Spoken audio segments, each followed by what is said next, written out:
welcome back to the Citizen channel. I hope you're all staying safe and well. I'll look back at the talking points for the Brentford 1 City 0 game. Yes, not a surprise to me when we saw the team. I did actually redo my prediction. I was saying 2-1 for City. As soon as I saw that team, I swapped it to 2-1 for Brentford. So I was a little bit out, but I couldn't see us. If we'd got a draw with that team, I would have been reasonably happy, but Brentford are not a bad team, and that's that team we put out. Well, we'll speak about it again, no doubt. Anyway, this was the game on the 28th of May 2023 at the G-Tech Community Stadium. So we're going to have a look at the talking points, match sum-ups, the stats and facts on the game. So join me for that. I hope you enjoy it. Please, if you are new to the channel, push that subscribe button, push the bell notifications. I do reviews, information vlogs, lots of different things, all things City, of course, but lots of things during the close season, which doesn't last that long. And lots of look backs at what's happened with players and player awards and various things. So please keep in touch with me. If you can give us a like for this as well. I'm trying to get at least 20 likes if I can, guys. If you can just push that like button, it'd be much appreciated. Right, the team. Yes, well, I got 3 right, which I've never been that low in my life. So 7 changes to the Brighton game. Of course, we had Ederson, Walker, Ake, Laporte, Gomez, Lewis, Phillips, Palmer, Mahrez, Foden and Alvarez. On the face of it, not too bad a team. On that, subs, Ortega, Stones, Gundo, Haaland, Rodri, Bernardo, Charles and Robertson and Knight. Yes, and not in the squad, who apparently we're led to believe now might not be fit for the FA Cup final. KDB, Grealish, Akanji and Diaz. I don't know where this has come from. The team totally fit and totally okay when they were celebrating winning the Premier League the other week. Even KDB turned up. I'm not too sure the others offhand, but I'm sure they were there at Brighton. And so I just give up really where this has all happened and why. Niggles we call it, don't I? But I call it some sort of cock up if there's any truth in it, and it's not just mind games from Pep. Is Pep saving them for the Champions League final and admitting we're going to put a weaker team out against United? I don't know. We'll have to see, won't we? Brentford, Raya, Hickey, Zanka, Pinnock, me, Henry, Janelt, Onyeka, Damsgaard, Bueno, Wissa. And the referee, John Brooks, that was his 3rd match in charge of City. We've now won 2 and lost 1. Yeah, we just, I thought he'd booked Rico Lewis, but according to what I've seen, he didn't. I'm fairly sure when I watched it, he raised a card to Rico Lewis, who lost it a little bit towards the end of the game, but apparently not. So he's still not booked any City players based on that. But as I said, different sources are saying different things. But at the moment, I'm going that he's not booked any City players. So I think John Brooks quite likes us. It's not his fault we put out a rubbishy team yesterday. On VAR, we had Darren Bond. Yeah, just a match report here. City look resplendent in the new kit. Some people don't like it, but I think most people are liking it in the old London sunshine. First half, of course, no goals to talk about. And it was a second-string City team, let's be honest about it. And they coped reasonably well with Brentford, whose clearest chances sort of seemed to come from long throw situations. He had a long throw merchant who I've seen longer. Definitely. One notable chance on 41 minutes is Janelt had one effort block before them firing well over. Brentford also had a mad 5 minutes where they were appealing for everything. They shouted for a penalty with a coming together for Laporte in the 19th minute. And then, of course, later on, they had even more shouts, didn't they? I mean, they hit a post, but that was offside in the build-up. Ederson had one okay save to make from Ben Mee, as Ben Mee also headed a corner over. Perhaps should have done a little bit better with that.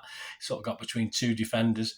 And City's best chance fell for Palmer, who didn't test the keeper too much after 4 minutes. And apart from that, a poor blast from Gomez on 44 minutes was well wide. If you're going to do a walker, mate, just forget it. And a late Alvarez header, of course, just before half-time for a Mahrez cross was about it. He appeared to hurt himself from falling over, but the ref blew for half-time and he came out for the second half, so presumably it was all okay. But overall, an uneventful, unimpressive half to watch from both teams' aspects. City probably more happy than Brentford. Second half, it was only ever Brentford who looked like they'd score in the second half, but we sort of didn't produce that much at all. And come the 85th minute, they did with a simple goal a long kick. Defenders beaten for pace, ball into the box, and I thought the guy could have headed it for goal, but of course it was pulled back for Pinnock, who with the outside of his left foot put it past about 5 City defenders and the keeper, who were all seemed to be in the 6-yard box, but they did it. A couple of scary moments were earlier, of course, on 54 minutes. There's a VAR incident where Brentford appealed for a Gomez foul on me in the box. Not a chance on that one. And quickly after this, of course, Lewis is accused of an alleged handball as the ball hits his trailing arm as he's falling over. In the Champions League, that's probably a penalty. In the Premier League, it isn't. Simple as that. And then it also, a good save from Edders followed very quickly after this as well. Charles got his Premier League debut, so that was nice. On 63 minutes, he came on for Aki, who'd had an excellent game. For City, Gomez and Lewis wasted possession by shooting from distance without worrying their keeper. And Palmer had come so close to an equaliser, didn't we? We didn't deserve it, probably, but it would have been nice. On 90 minutes, he had 3 shots blocked in quick succession, didn't he? I think he, like us, will be a little disappointed he didn't get a goal. Yes, we're very disappointed. City players' performance, they're good. Probably Aki, Lewis, Foden, I thought were good on the day. They're not so good. I'm not going to say the ugly or the bad. They're not so good. Mahrez and I thought Alvarez were 2 of the lesser lights on the day. Match stats, City. I forgot the name now. Brentford, 11 shots, 4 on target. City, 17 shots, 3 on target. Most of that 17 weren't worthy of worrying the keeper, I don't think. Possession, 66% for City. Passes, 321 for them, 634 for us. Pass accuracy, 79% for them, 89% for us. Fouls, 12 by them, 8 for us. Yellow cards, 4 for them. And as I said, I thought we got 1, but 0 for us, presumably. Offsides, 3 for them, nothing for us. And corners, 3 for them, 4 for us. So we sort of won everything on stats, didn't we? Apart from where it mattered, scoring a flipping goal. XG philosophy. At XG philosophy seems to be a running trend recently. City have lost on it again. We went... I can't remember us losing on it very often in the first 80-90% of the season. Every time we play now, we seem to lose on XG.